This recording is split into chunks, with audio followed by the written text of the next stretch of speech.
ओडिशा के बालासोर का ट्रेन हादसा अपने साथ कई सवालों को लेकर सुर्खियों में जगह बनाए हुए है।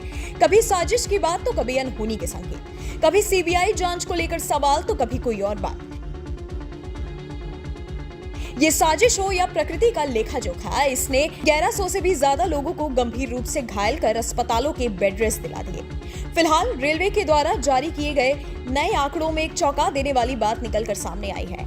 रेस्क्यू ऑपरेशन में तैनात एक पुलिस अधिकारी ने बताया कि कम से कम 40 शव ऐसे हैं जिनके शरीर पर एक भी चोट का निशान नहीं है। किसी को एक खरोच तक नहीं आई, किसी के शरीर पर बाहर चोट नहीं दिखी गई, एक बूंद रक्त तक नहीं निकला।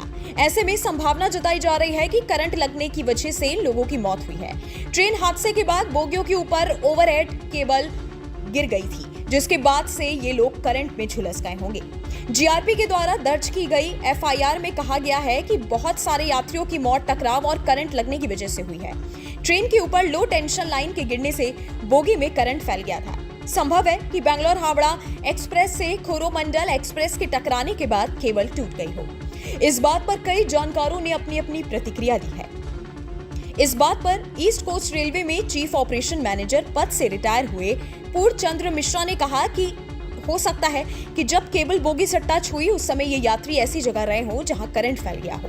कुछ सेकंड के अंदर ही उनकी मौत हो गई। कटक के सब डिवीजन रेलवे पुलिस अधिकारी रंजीत नायक को ये जांच सौंपी गई है। सूत्रों का कहना है कि केंद्रीय गृह मंत्रालय ने राज्य सरकार को बताया है कि ज्वाइंट डायरेक्टर की अगुवाई में सीबीआई की टीम मंगलवार को दौरा करेगी। सोमवार को अधिकारियों ने कहा कि अभी 101 शवों की पहचान बाकी है।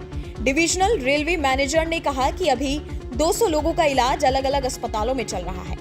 1100 लोग घायल हुए थे, जिनमें से 900 को डिस्चार्ज कर दिया गया है। इसके अलावा आपको मालूम हो कि कोरोमंडल एक्सप्रेस के ड्राइवर को लेकर तमाम सवाल उठ रहे थे।